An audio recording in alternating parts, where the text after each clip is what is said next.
Azərbaycanın daxilində istərsə də kənar xarici ölkələrdə sığınaraq yaşayan bəzi Azərbaycanlı vətəndaşları var ki, blogerlik edib fəaliyyət göstərirlər, amma Azərbaycanda insanlar bloger nə deməkdir?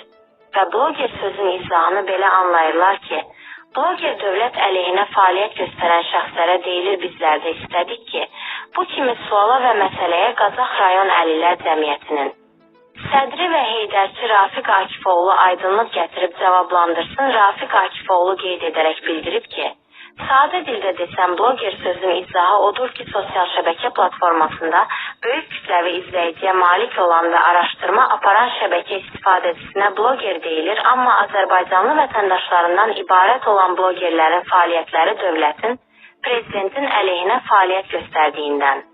Ona görə də Azərbaycanda da insanlar elə düşünürlər ki, bloger yalnız dövlət əleyhinə fəaliyyət göstərən şəxslərdir. Xarici millətdən olan blogerlərlə Azərbaycanlı olan blogerləri müqayisə edəndə olduqca çox fərq görünür, belə ki, xarici millətdən olan blogerlər öz dövlətinin, prezidentinin əleyhinə yox səmərəli blogerlik edilir.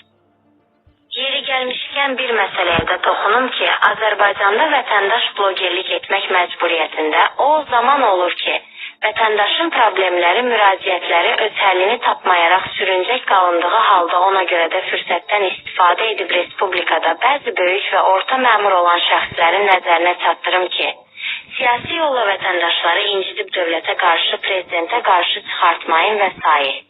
Dəyərli izləyicilər, bizlər də Akifoğluna təşəkkürlər edirik ki, bu kimi məsələyə aydınlıq gətirdiyi üçün kanala abunə olub bəyənin ki, hər bir yayımlardan xəbərdar olasınız Qrəç TV.